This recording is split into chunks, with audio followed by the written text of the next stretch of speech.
Nós queremos falar esta noite sobre o tema Nos Passos de Jesus. Jesus, quando estava na cruz do Calvário, ele usou da cruz, ele falou 7 frases. E nós vamos analisar cada frase dessa nas noites subsequentes. E essas frases eu as tomei como os últimos passos de Jesus já na cruz. E nós veremos que passos são esses. Se você puder abrir a sua Bíblia comigo, e se você não trouxe Bíblia, só faz assim que a gente vai fazer uma chegar às suas mãos. We probably have some in English, I think. Temos alguma Bíblia em inglês aí? Temos, né? Spanish. Só não temos em crioulo, mas vamos ter um dia. São Lucas, capítulo 23, versículos 33 e 34. São Lucas, capítulo 23, nós leremos os versículos 33 e o versículo 34.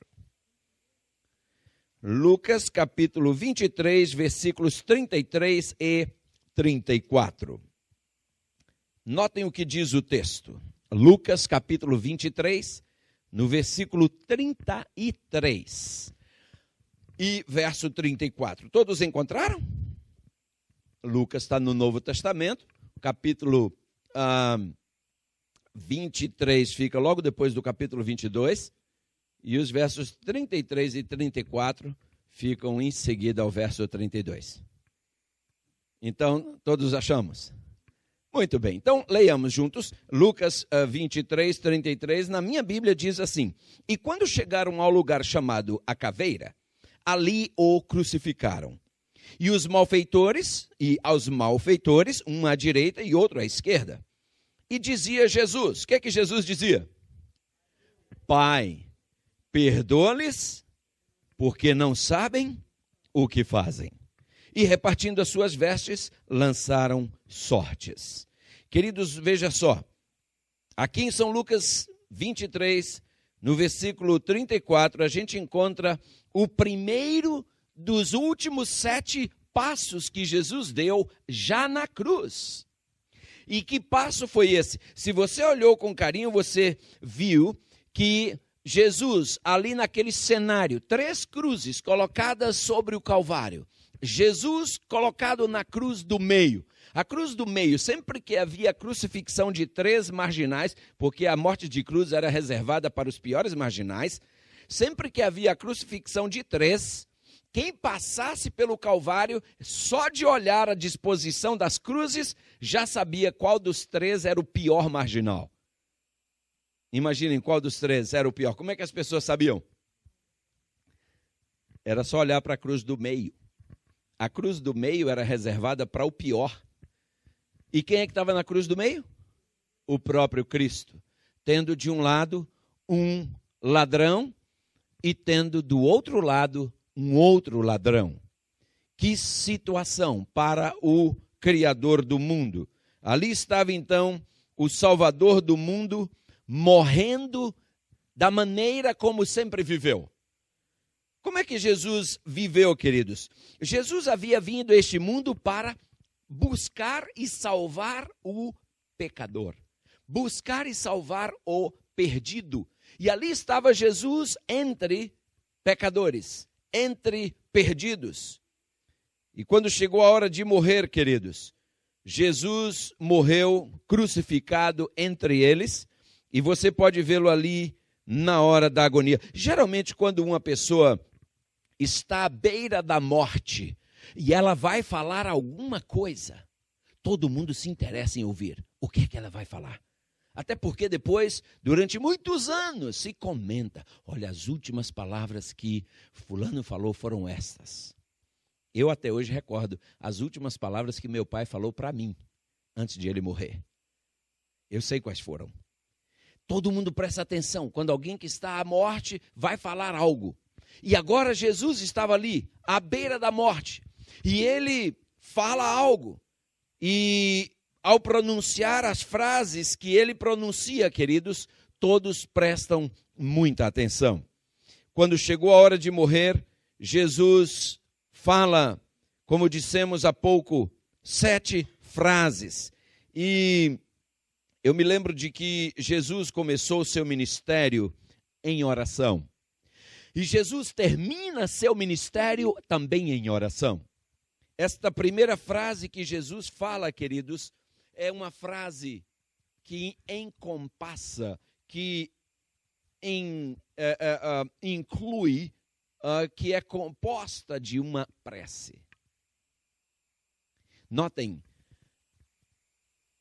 as pessoas, em geral, na vida cristã, falam das suas lutas, e eu ouço algumas pessoas dizerem das suas dificuldades para lidar com algumas situações. Você quer viver uma vida vitoriosa? Não há outro caminho senão ter uma vida de oração. Um pensador disse assim: nunca um homem está tão perto do céu como quando ele está de joelhos. Um outro pensador disse assim: uma pessoa de joelhos nunca tropeça. Um outro pensador ainda disse que um cristão de joelhos enxerga muito mais longe do que um filósofo na ponta dos pés.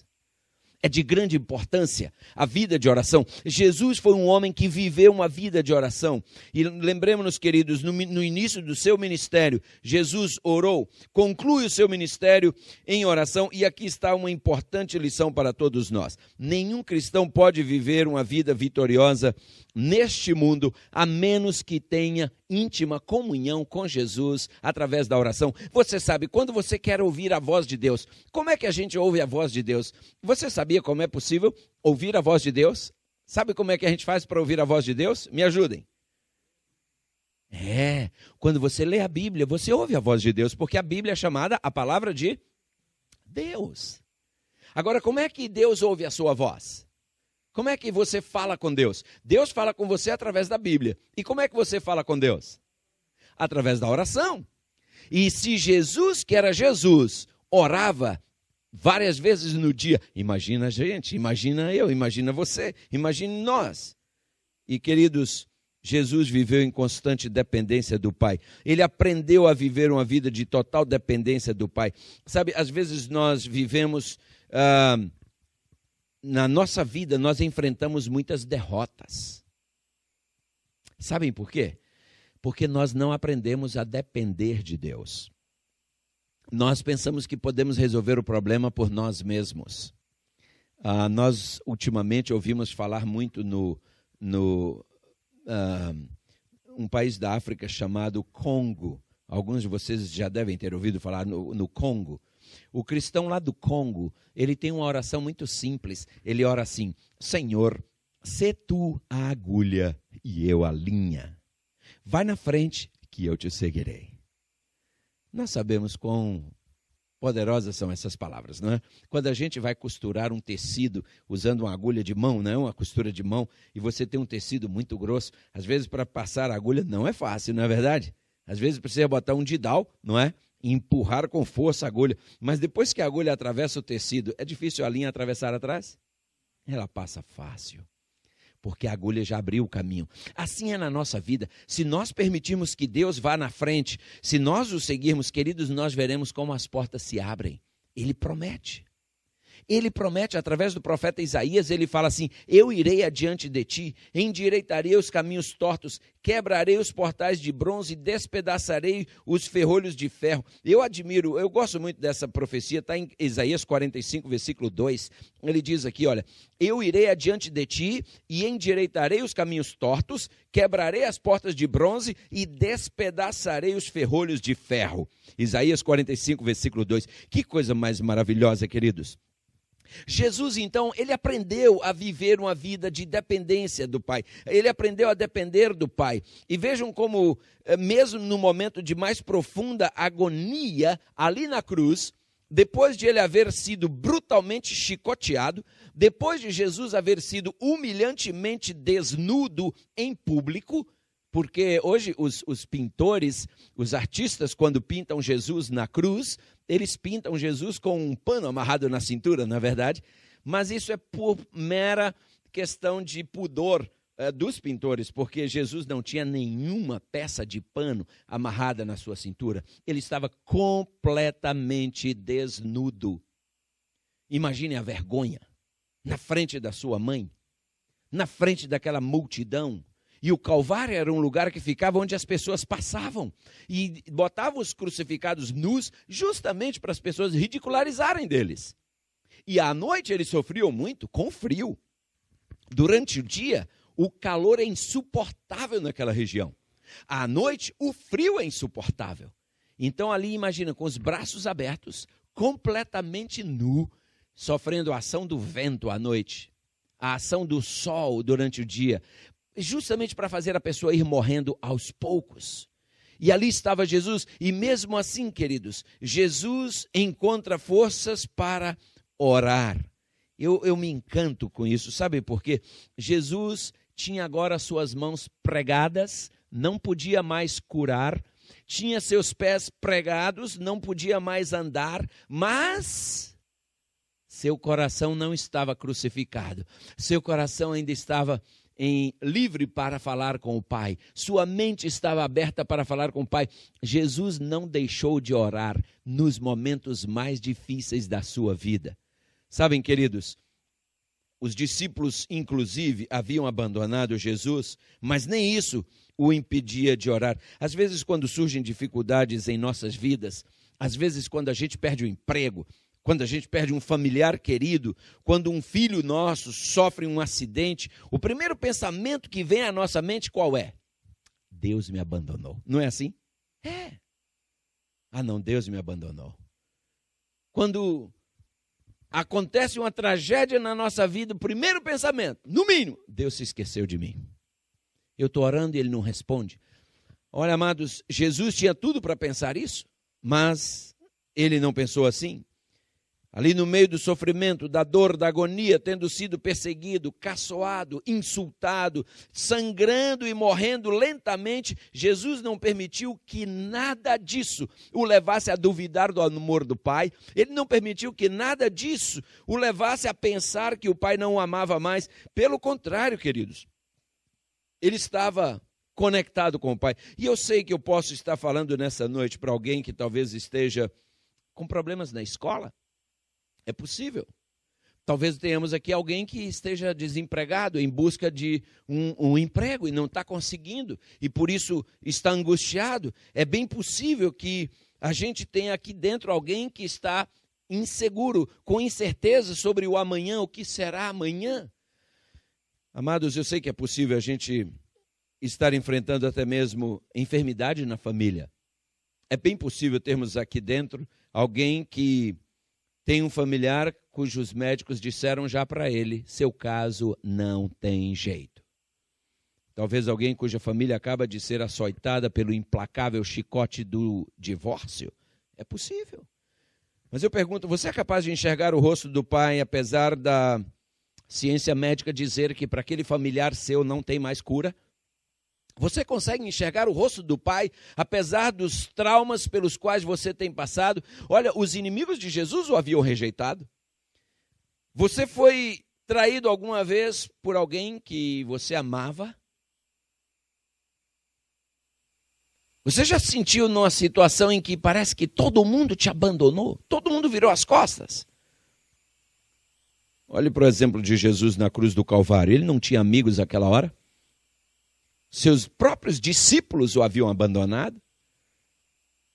Ele era odiado pela multidão, castigado pelos soldados, acusado falsamente. Se tem uma coisa que dói, é você ser acusado falsamente. É ou não é verdade?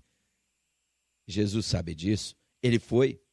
E ali estava agora ferido, sangrando, morrendo lentamente. E apesar de tudo isso, ele é capaz de dizer, Pai, eu não posso te ver. Eu imagino, né, que poderia ter sido essa prece. Está tudo escuro à minha volta, mas eu sei que tu estás presente. Eu sei que tu estás aí, apesar de eu não poder te ver fisicamente. Sabe, irmãos, nós precisamos desenvolver a habilidade de fazer isso. Vamos pensar um pouquinho num outro aspecto do texto bíblico. Se você estivesse condenado à morte por uma enfermidade, com certeza ajoelharia e para orar e pediria a Deus que devolvesse saúde, não é verdade? Eu faria isso. Eu imagino que se alguém está desempregado e precisando sustentar a família, quando esse alguém ora, o que vai ser o tema principal da sua oração? Senhor, me arranja um emprego. Eu preciso de um emprego. Se alguém tem um filho enfermo e vai orar, qual é o tema da oração dessa mãe ou desse pai? Cura meu filho. Não é verdade? Nós sempre oramos pelo problema que está nos afligindo. E, queridos, agora notem que Jesus, na sua maior agonia, ele clama ao Pai, mas ele não pede nada para si mesmo. Ele poderia dizer, Pai, por favor, alivia a dor das minhas mãos e dos meus pés. Pai, olha o vexame que eu estou passando aqui. Ele poderia reclamar de tantas coisas, mas é impressionante que Jesus não pede nada para si. Outra coisa que me chama a atenção é que Jesus ora por outros. Vejam a situação em que ele se encontra, e ele, quando ora pedindo algo para outros, não para si. E se esses outros fossem pelo menos seus amigos, até que eu entenderia. Mas ele faz um pedido pelos seus inimigos. Gente, isso é muito. Parar para pensar nisso me faz sentir-me muito pequeno. Ele ora por quem? Por aquele que o havia esbofeteado, que havia batido na sua cara, no seu rosto.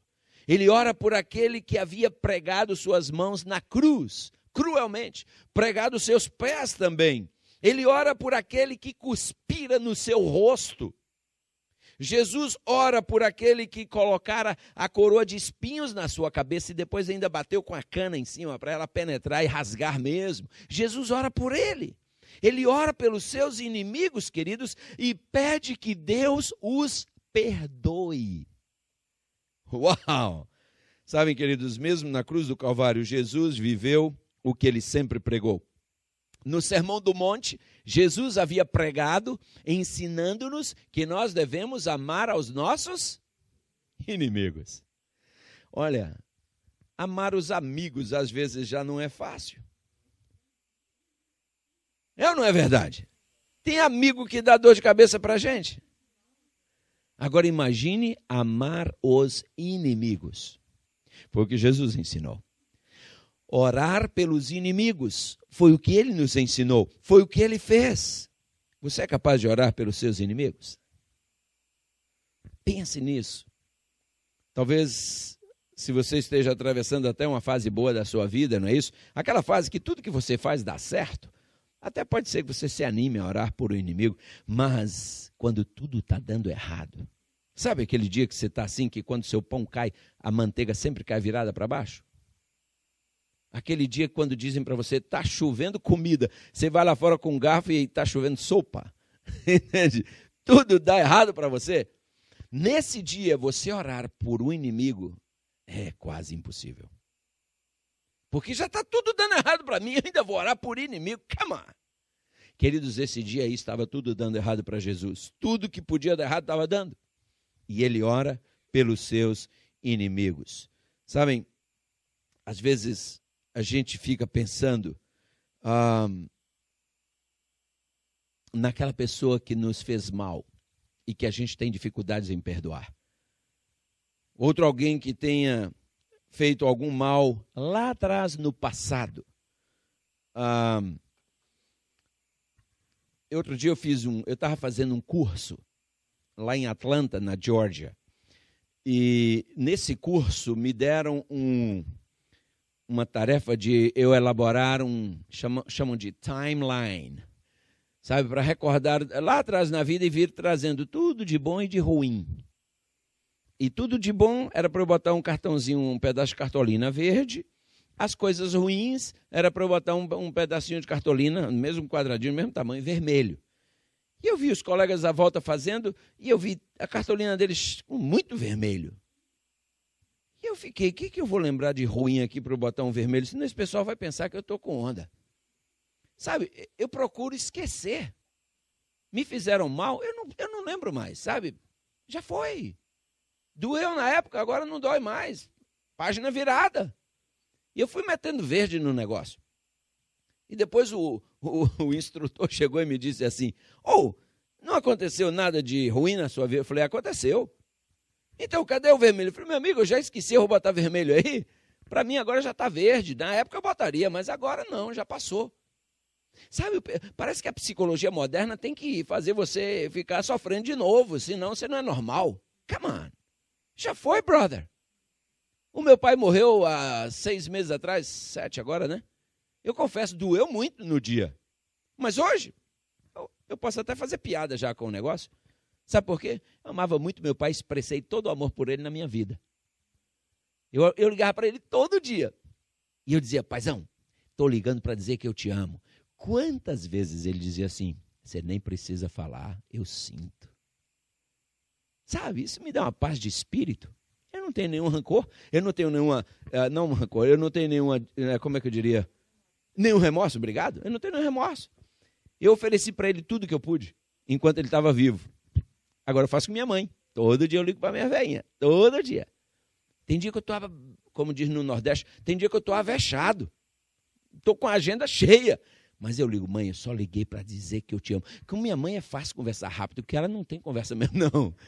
Minha mãe é pai bola, entendeu? 2 minutos a gente conversa, se passou na semana, 2 minutos a gente conta um para o outro. Então, mas todo dia eu ligo. Então, o telefone, quando tocou hoje, quando ela atendeu, ela disse assim, eu sabia que era você. Sabe? Mas então, guardar rancor, por quê? Mas nós temos essa tendência, queridos, e o inimigo capitaliza em cima disso. Às vezes a gente está sofrendo por coisas que passaram. E sabe por que a gente sofre? Porque a gente fica lembrando. A melhor coisa que você pode fazer é esquecer. E, claro, esquecer não mentalmente. Eu posso me lembrar dos fatos, mas não me causa dor. A Dilene, quando esteve aqui, até contou a historinha dela descendo no velocípede quando era criança, não é? Eu também tenho algumas marcas no meu corpo de acidente da minha infância, minha adolescência. Na época sangrou, doeu. Hoje eu olho, lembro do fato, mas não dói mais. Jesus, queridos, tinha essa habilidade de não guardar rancor. Irmãos, você sabia que quando você perdoa a alguém, o maior beneficiado é você? Sabe, o perdão beneficia mais a quem perdoa do que aquele que foi perdoado. E a falta de perdão prejudica mais a você do que a pessoa que você não quer perdoar. Ela não está nem aí para seu problema. Muitas vezes ela nem sabe. Você está magoada com ela e ela não está nem sabendo. Então a melhor coisa que você pode fazer para você mesmo, ou para você mesma, é perdoar, é esquecer. As mulheres têm um pouquinho mais de dificuldade com isso do que os homens, eu tenho certeza que a mulher tem uma memória, grava mais, guarda mais, não é isso? Há detalhes até. O homem tem uma facilidade maior de esquecer. Mas nós todos precisamos exercitar isso, queridos. E, na verdade, quando a gente fica nervoso com alguém, nós é que sofremos. Nós é que ficamos envenenados. Alguém disse que o ódio não é um veneno que você toma esperando que o outro morra. E é uma grande verdade. Possivelmente você esteja magoado com alguém porque esse alguém te injustiçou. Às vezes acontece até dentro da igreja, sabia? Algumas pessoas pensam que ao chegar na igreja vão encontrar aqui só pessoas perfeitas. Escute, a igreja não é um museu. Você chega num museu, você encontra produtos acabados, está tudo prontinho, né? Estão lá até tomando poeira porque não pode tocar. A igreja não é um museu, a igreja é uma oficina. Você já entrou numa oficina? De preferência uma oficina de madeira dessas, né? Uma carpintaria. Quando você entra numa oficina, a poeira está no ar, né? Numa carpintaria.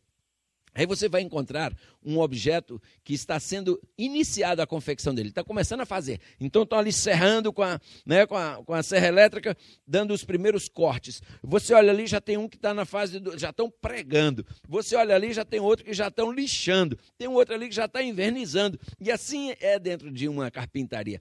A igreja é mais ou menos assim.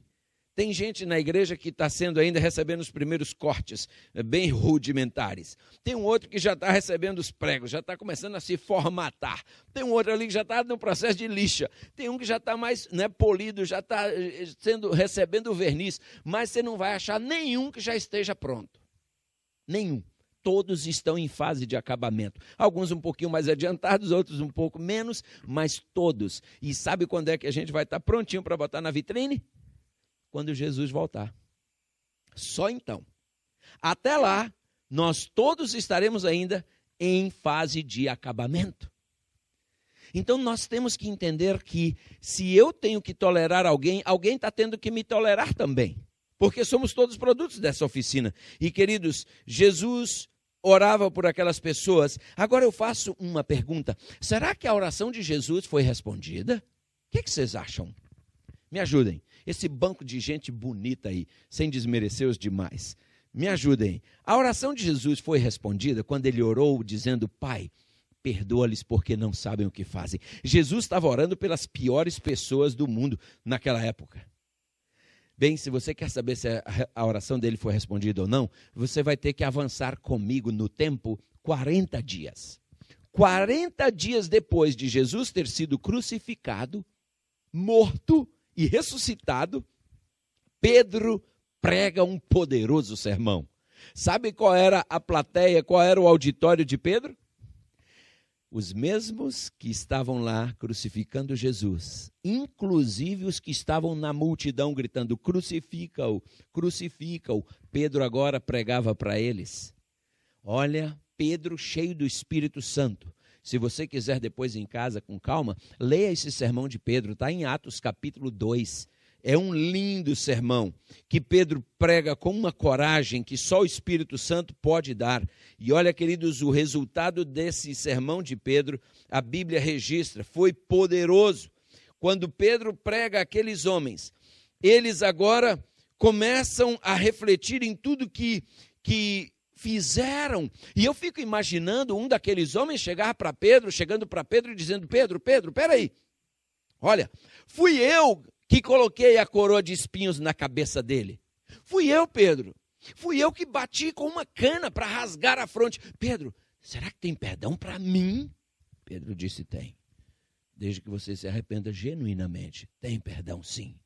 De repente chega um outro e diz para Pedro: olha, Pedro, fui eu que cravei a mão dele e os pés no madeiro, suas mãos e seus pés. Fui eu que bati o martelo, Pedro. Será que também tem perdão para mim? Pedro disse: se você se arrepender e se converter, sim. Olha, queridos, eu posso imaginar aquele que cuspiu no rosto de Jesus, dizendo: fui eu que dei aquela cusparada. Será que tem chance para mim? Pedro disse: tem, desde que você se arrependa. Olha, queridos, eu me encanto com a Bíblia, porque não há pecado que Deus não possa perdoar. O único pecado que a Bíblia diz que não tem perdão é aquele pecado para o qual você não pede perdão. É chamado na Bíblia o pecado contra o Espírito Santo. Nesse dia que Pedro pregou esse sermão, a Bíblia diz que 3.000 pessoas se converteram. Amém? Ó, queridos, a oração que Jesus fez lá no Calvário estava sendo respondida pelo Pai 40 dias depois. Sabe, continue orando. Nunca deixe de orar por alguém. Ore pelos piores. Ore por aqueles que, na sua opinião, não tem mais jeito. Ore. Porque a especialidade de Deus, sabe qual é? O impossível. Essa é a especialidade dele. Quando nossas possibilidades terminam, as de Deus apenas começam. Eu orei por minha irmã. Eu queria ver minha irmã convertida. Nós somos 6 irmãos. Eu sou o caçula. No crioulo no frá, minha é Codé. Minha irmã é a mais velha de nós 6. E minha irmã é uma pessoa muito especial. A minha irmã tem a habilidade de sair do 0 e chegar a 100 milhas por hora, emocionalmente falando, em fração de segundos. Minha irmã está rindo aqui agora, daqui a pouco ela está brava. Ela tem um temperamento ácido, é uma pessoa difícil, tem que lidar com muito cuidado com ela. E eu orando pela conversão da minha irmã, sabe quanto tempo eu orei? 9 anos. 9 anos. Eu comprei uma Bíblia e disse: Senhor, eu vou dar essa Bíblia para minha irmã. E sabe o que tinha acontecido poucos dias antes? Eu estava na casa da minha irmã e nós fomos falar de Jesus para ela. A minha irmã se levantou, abriu a porta e disse, todo mundo para fora. Todo mundo para fora. Ninguém veio falar de religião aqui dentro da minha casa. Essa era minha irmã, linda, né? Amável. E botou a gente para fora. E eu disse, ok, eu vou comprar uma Bíblia, eu vou dar para ela no dia do batismo dela. Foram 9 anos de oração. Agora, interessante, hoje, conheço a minha irmã. O que ela tinha de ódio da igreja, hoje ela tem de amor. Ainda hoje comentava com minha esposa, vendo Carla corre para aqui, corre para ali, eu digo, lembra minha irmã. Minha irmã é assim, é uma Marta dentro da igreja, não para. Sabe? E esse é o poder de Deus. Deus transforma as pessoas. Jesus orou por aqueles homens e a oração não foi em vão. Então siga orando, queridos. Se você entender que na cruz do Calvário, Jesus orou não apenas por aqueles homens, mas Jesus orou por você também. Eu te peço, surrender yourself. Se entregue. Sabe por quê? Jesus quer ver você nos céus. Ele está preparando um lugar lá, para você e para mim. Eu fico imaginando o que será o céu, eu tendo lá os meus amigos. Imagine, o céu não será o mesmo sem você lá. Jesus, quando orou, ele incluiu a você e incluiu a mim na sua oração. Eu tenho ferido a Jesus, às vezes na fronte, às vezes eu tenho reaberto os buracos nas suas mãos com os meus pecados. Cada vez que eu peco, eu machuco Jesus. E ele orou para o Pai, Pai, perdoa-lhe, porque ele não sabe o que está fazendo. Você sabe por que nós cristãos não fazemos algumas coisas? Não é porque a igreja proíbe, não. Você sabia? É porque nós amamos a Jesus tanto que a gente não é capaz de machucá-lo. Na minha vida social, tem coisas que eu não faço porque eu sei que a minha esposa não gosta. Então eu evito fazer por amor a ela. E é fácil a gente fazer quando a gente ama. Sabe, quando você não ama, você não está nem aí. Você faz e diz, dane-se. Por isso que algumas pessoas na vida cristã também fazem muitas coisas que machucam a Jesus e eles dizem, dane-se. Não dizem, mas pela sua atitude. Então, se você ama Jesus, lance-se aos seus pés.